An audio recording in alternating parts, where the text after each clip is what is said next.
ఇటు ఆంధ్రప్రదేశ్లోనూ అటు కేంద్రంలోనూ NDA double engine సర్కార్ నడుస్తూ ఉంది. అయితే కేంద్ర ఎంపీ అంటే పార్థసారథి గారు బీజేపీ తరఫున ఆదోని నుంచి పోటీ చేశారు, ఆయన గెలిచారు. సో ఆయనతో ఒక యాంకర్ మాట్లాడుతూ రాష్ట్రంలో జగన్మోహన్ రెడ్డి 17 మెడికల్ కాలేజీలను ప్రారంభించారు.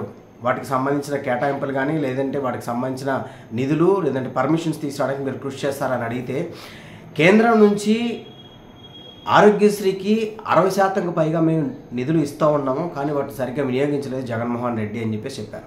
అయితే ఆంధ్రప్రదేశ్లో ఇంకా చాలా గొప్పగా జరిగిందని చెప్పి చెప్పుకోవాలి. ఎందుకంటే ఇంతకుముందు 108 కానీ 104 కానీ వెహికల్స్ దాదాపుగా 400 వెహికల్స్ని ఒక్కసారి at a time Jaganmohan Reddy ప్రారంభించారు.